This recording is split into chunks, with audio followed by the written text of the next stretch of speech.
श्री राम समर्थ। मार्च 26।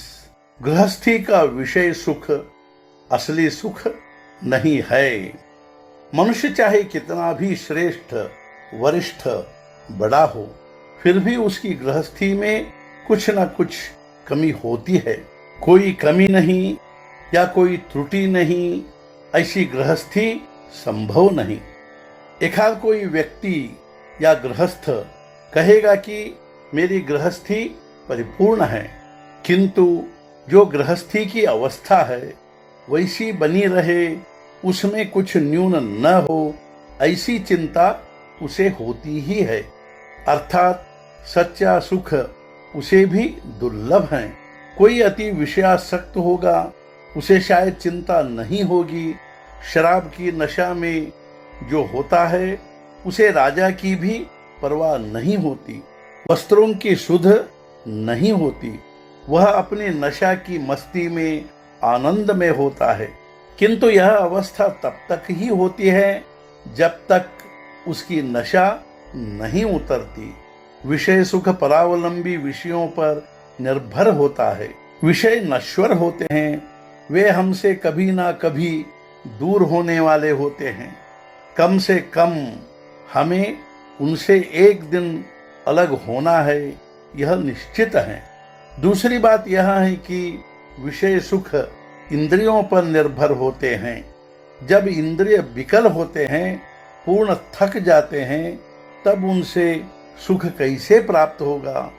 कल हम मरने वाले हैं, यह जब ज्ञात होगा तो किस विषय से हमें सुख होगा। सारांश, विषय में सुख नहीं है। जो हमें लगता है कि इसमें हमें सुख है, वह हम ही में होता है, किंतु हमें लगता है कि विषय से हमें सुख मिलता है। वस्तुतः हम धोखा खाते हैं। फिर सुख किसमें है? बहुत वस्तुएं बहुत मात्रा में मिलने पर बहुत सुख मिलता है, यह केवल भ्रम है। सच्चा या बहुत सुख अर्थात हमेशा का सुख सनातन सुख है। वह सनातन वस्तु के पास ही अर्थात भगवान के पास ही उपलब्ध होता है। हमारी ही तरह पशुओं को भी विषय सुख की भावना होती है। उनमें और हम में फिर क्या भेद है? मैं कौन हूँ, किस लिए आया हूँ, ऐसी विचार पद्धति को सारासार विचार कहते हैं। गृहस्थी में भी हम विचार करते ही हैं, किसमें लाभ है, किसमें हानि है, यह भी जानते हैं। किंतु सभी बातें जब सारहीन अर्थात असार हैं, तो उसमें सार कैसे प्राप्त होगा। जो स्थिति है उसमें हम संतोष नहीं मानते, उससे अधिक सुख की इच्छा करते हैं। देवता की भक्ति, संतों के समीप जाना, ये सब विषय की उपलब्धि हो इसलिए किए जाते हैं।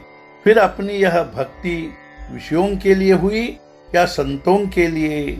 देवता, संत, इनका उपयोग क्या हम अन्य बातों की तरह विषयों की प्राप्ति के लिए नहीं करते?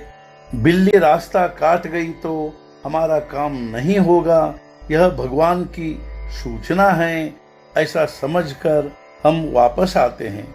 किंतु प्रथम पत्नी का स्वर्गवास हुआ तो दूसरी पत्नी कब मिलेगी, इसका विचार हम करते हैं। सारांश, हमारा ध्येय विषय होता है और उसकी प्राप्ति के लिए हम प्रयास करते हैं।